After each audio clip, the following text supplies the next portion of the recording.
After 4 years of podcasting in Spanish and Portuguese, I've made a decision to expand our conversations by introducing English content. My podcast, Diseño y Diáspora, is dedicated to the realm of social design. While most episodes are in Spanish, it boasts an average of 6,000 monthly listens, making it the most widely heard design podcast in Latin America and Spain. With 450 published episodes, recurring topics include gender perspectives in design, design education, design research, design in cooperatives and in the public sector, transition design, futures, inclusive design, among others. The podcast serves as a reference for designers from various fields: textile, graphic, industrial, UX, and service designers, committed to social action. It is a valuable resource for design researchers, students, and professionals across Latin America, university especially, providing inspiration and fostering a community of practice focused on socially engaged design. At some point, I made a questionnaire about how they use the podcast in design education, and got interesting insight. I need to publish this soon. This episode is part of a series in which I interview designers working in the Finnish public sector, on national or municipal level. 5 years ago, we created a network of designers working in the public sector, so we know each other from that. We have a vibrant community of peer learning, and I'm super thankful about it. I see this series as an effort to document our work. Tapani Järveläinen is an anthropologist and a learning specialist who is currently working at the National Land Survey of Finland. He's also an active member of the network of designers working within the public sector. During our Thursday online meetings, Tapani conducted several sessions on creativity and design. I was truly impressed by his open-minded approach to design and his ability to place design within a broader context. My name is Mariana Salgado. This is Diseño y Diáspora.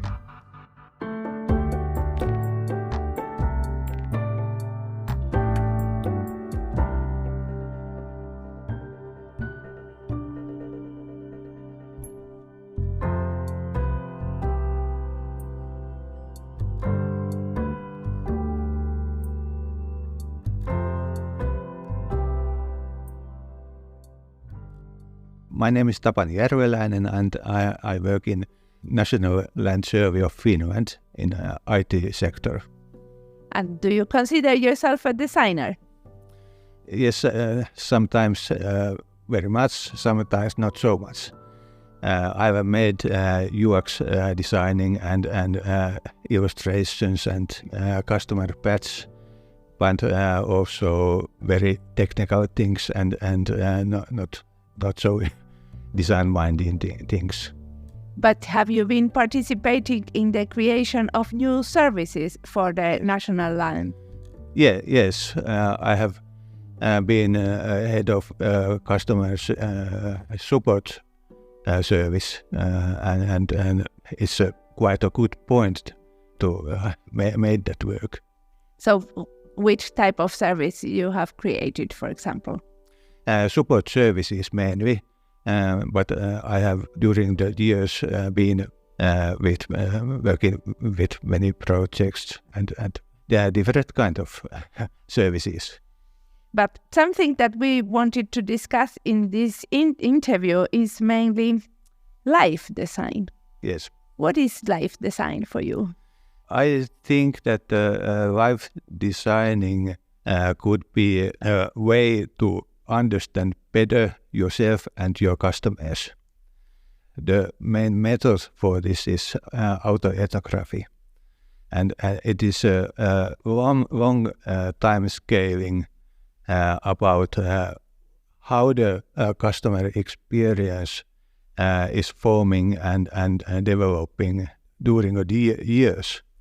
I think that you have many contacts, for example, for the public services, and you collect experience. Yeah, that you can create a collection of experience from your customers.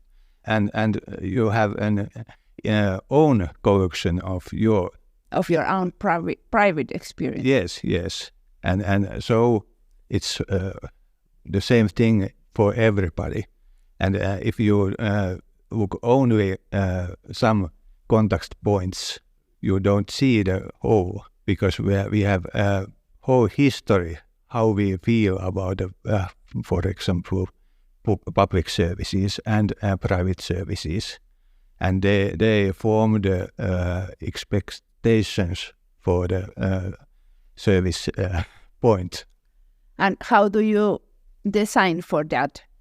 Do you design to cover these expectations, or do you design to go beyond these expectations? I think that it can make a larger understanding for the whole context which we can meet the customers, that they have long history about what they feel about different services and what they expect. And the one way for get a better customer understanding is studying how you do yourself have made this context, and what do you think? So, like, you have done autoethnography in relation also to the service that the National Land Service provide. So you have reflect on what was your experience during the years about these services. Yes. My favorite example is the summer cottage owners. Many Finnish people have own summer cottage, and what kind of services they need. And usually you must run many different institutions and service makers. And there is not common point where you can get all those. This is one row which you can study with your own experiences and needs. Perfect. So through this autoethnography, you have used that in the designing of new services? I have talked about that, but there is much only talking about joining services and how the different sectors of governments can made together holistic services and service point, but yet it is not reality. Yeah, so you are planning to make it a reality at some I hope that someday that could be. So something that I know about you is that you have run a lot of creative sessions during our Thursday meetings with the designers in the government. And one of our creative sessions was about this life designing, but it was mainly about designing your own situations in life. So could you tell us a little bit more about this? What were these situations in which you thought, okay, I am now designing? I think that everybody in the Western world, without dictatorship, we can make very choices. We live in a society of choices, but we are also object of different institutions, and we are in the same time made. I am made in Finland and am made by school and different institutions. But every day I can also make my own choices. I can change job or habits, my values. It is not easy, but we have the possibility to do that. And by making new choices, you in the same time you design your life and make impact for your environment. But there were certain situations in your life that were turning points that have really marked, or they have really left a trace on how you react on things, right? What were these situations?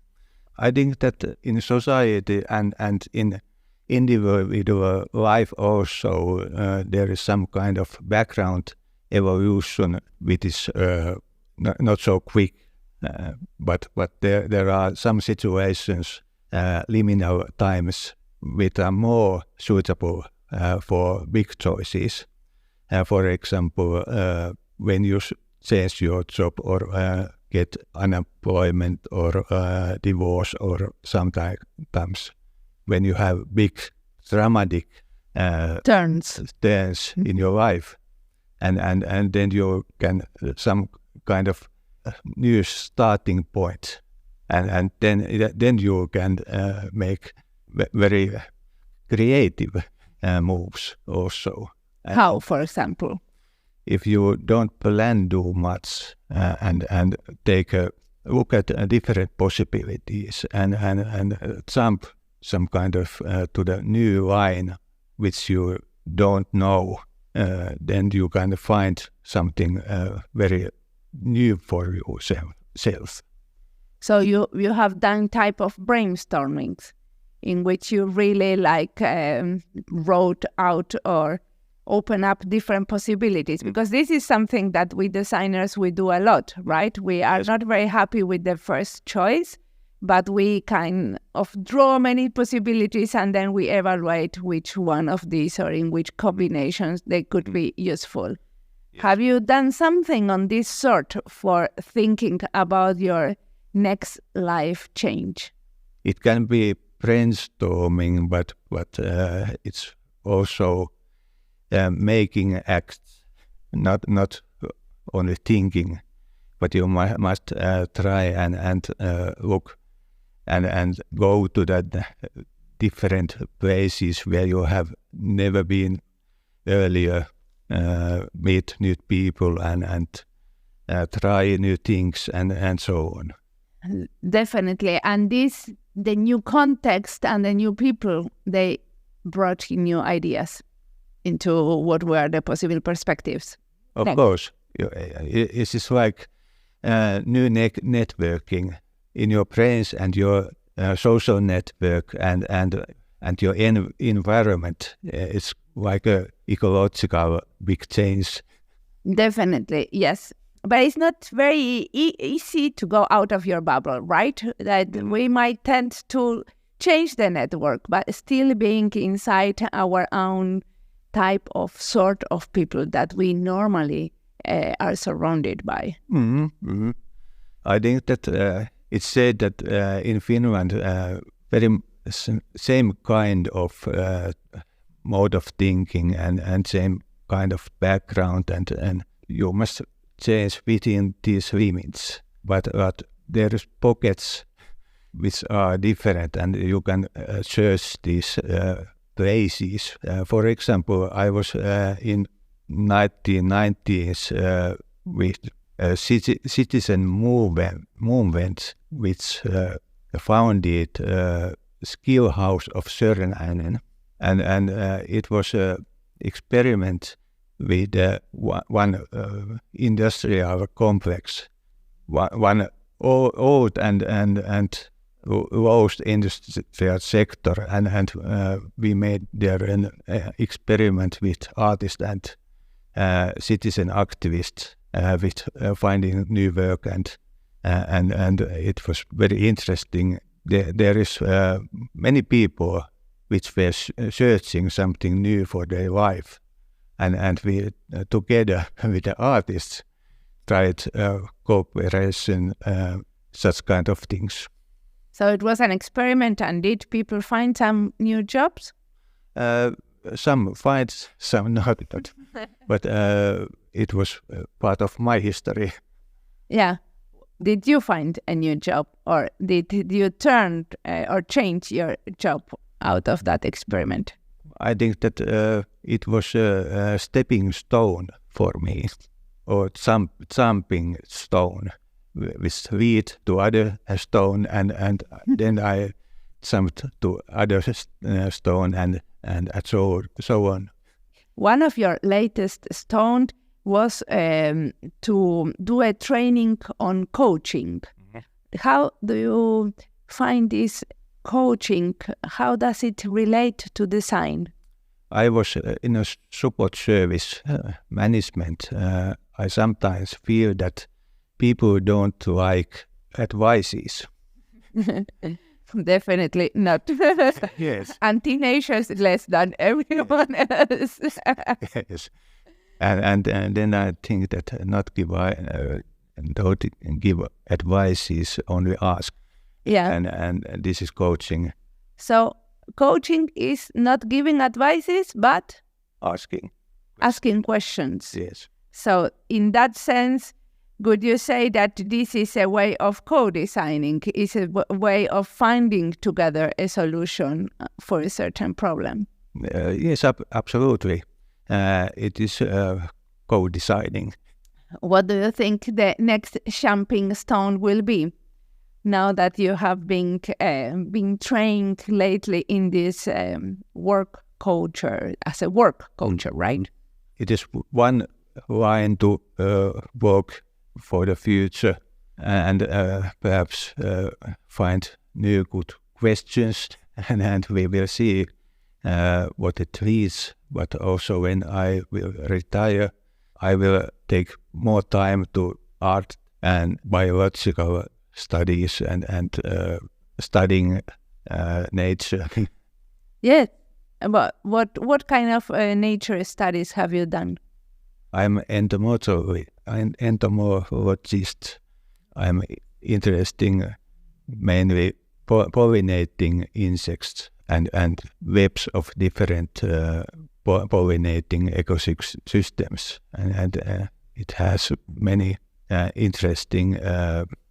I get some ideas from that area to the design sector.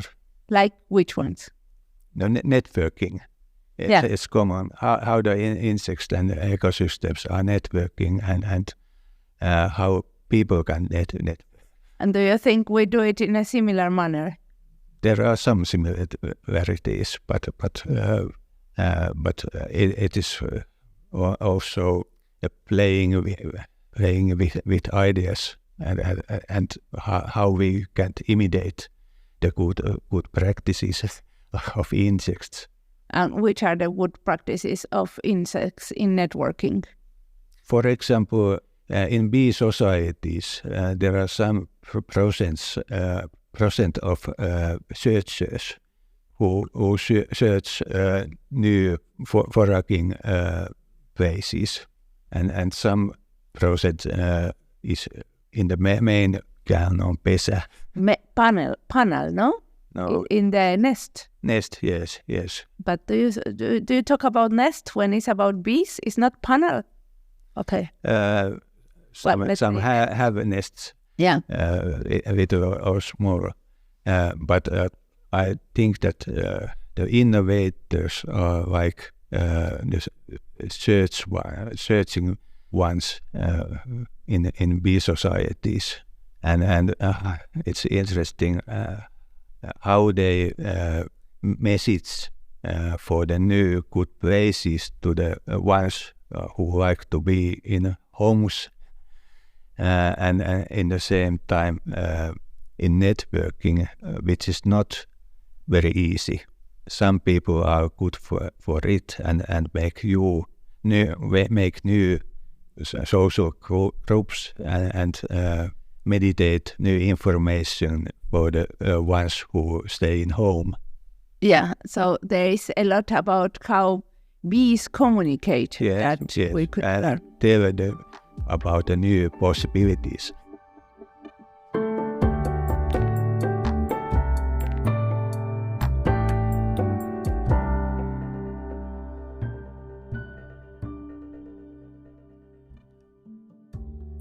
This interview is part of the list D&D in English, Gobierno y Diseño, Finlandia y Diseño, Antropología y Diseño.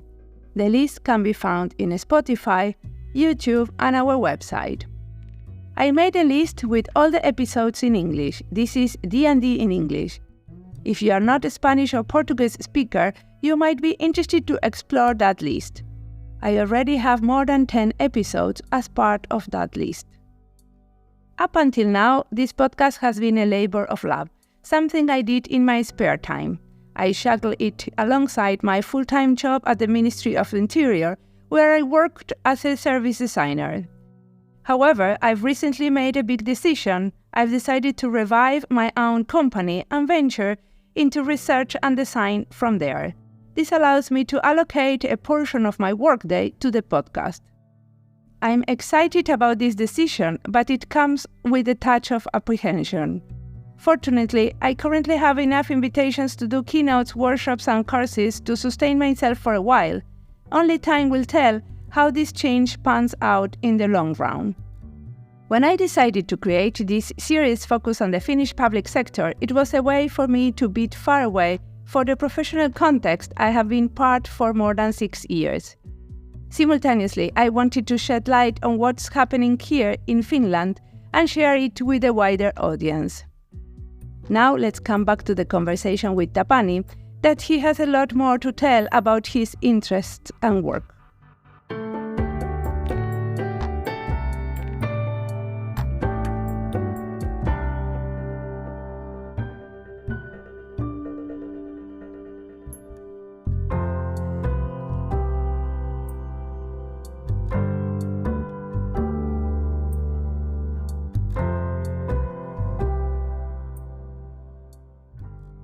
But did I understood it right that you are an anthropologist?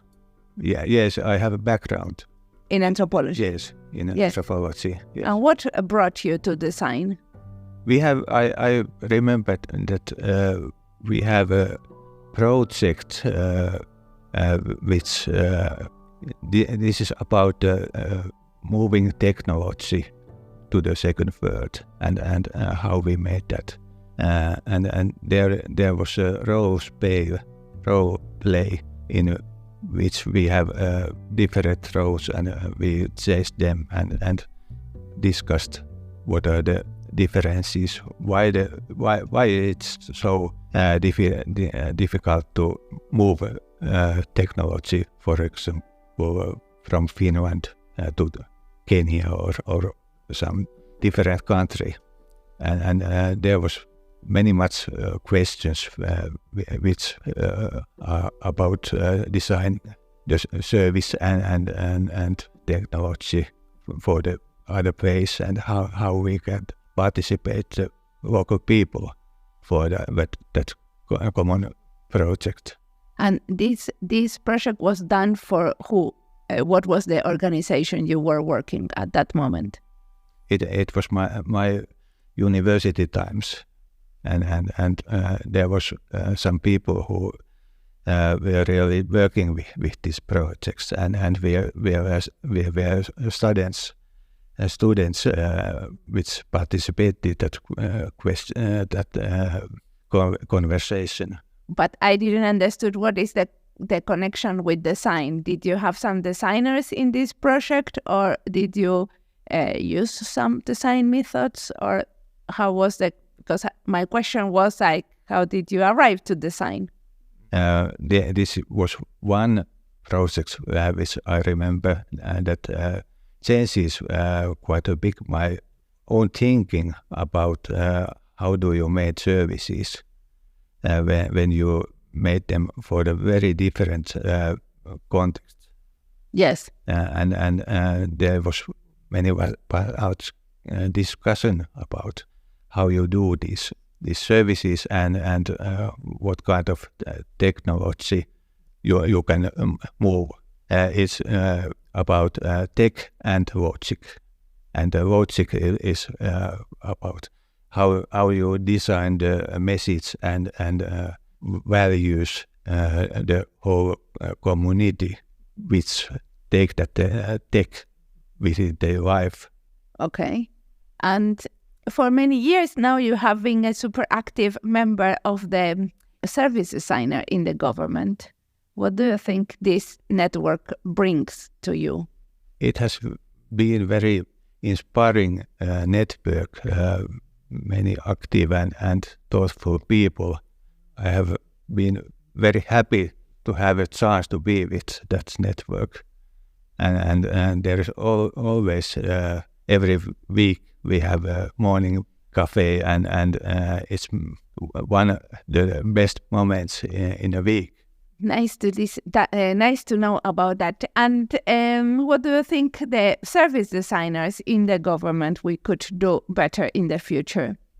The network is very good, but perhaps we must join more our forces and not only work within our own organizations. We could do bigger things, and what the different organizations could do together. And how do you go for that? Because it's kind of difficult sometimes to collaborate, as we have projects that might not involve others that are in that network. I don't know. Okay, and what is inspire you? What are you reading, watching, or listening that you want to recommend? Nowadays, some books about networking, but I have found that there are many books just now which are handling that issue. But I think the problem is that when everyone is working in home and we have only Zoom and Teams, but how we can also maintain our real relationships and work together with more emotion and togetherness. And is there a particular book from which these ideas came from?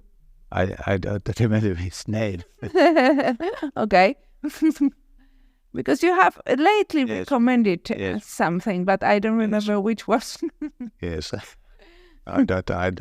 Something about the Southern ideas, no? It wasn't it? Or something that had a number on that.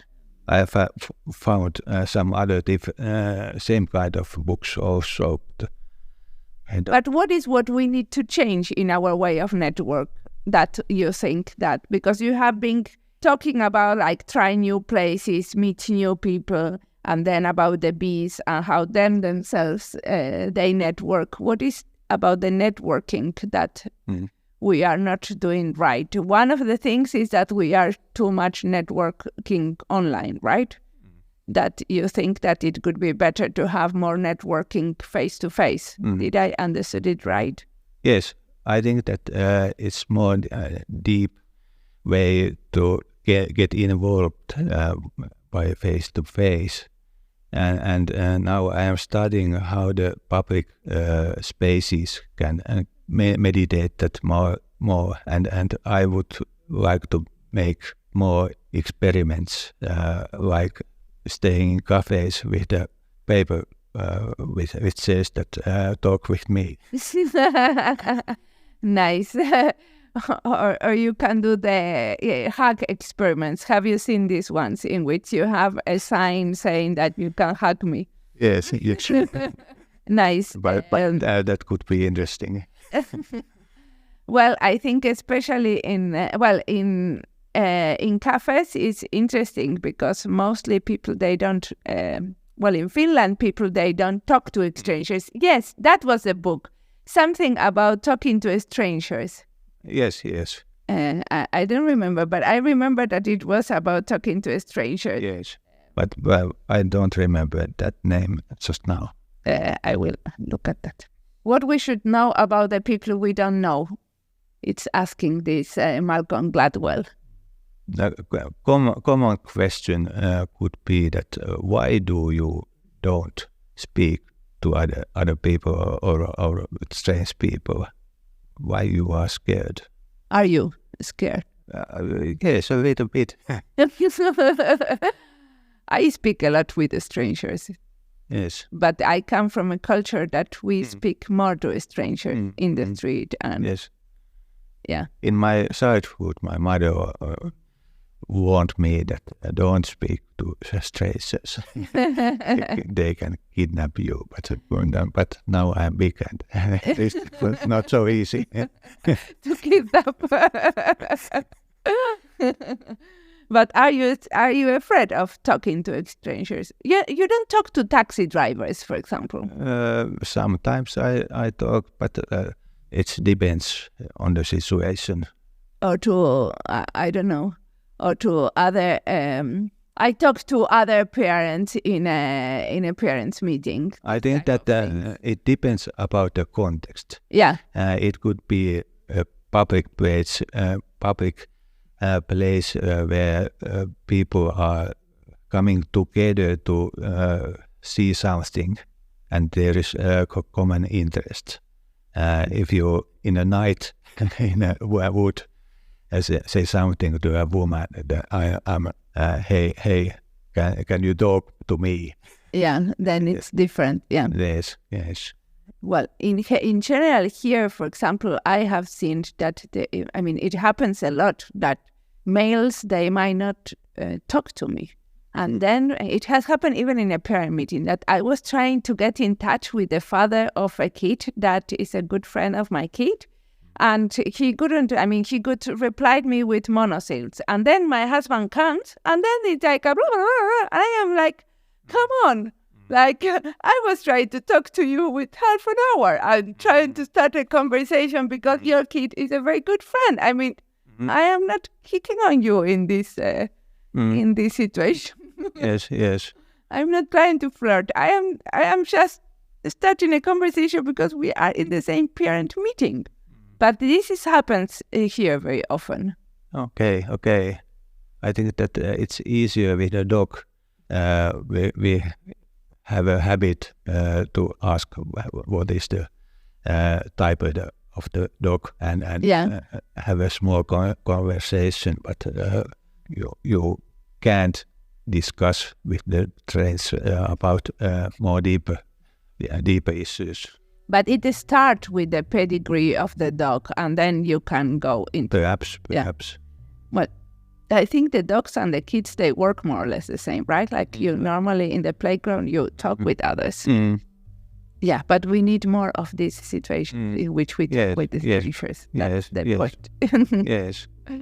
So how to design this one, it could be interesting. Okay, thank you a lot for that. Okay, thank you.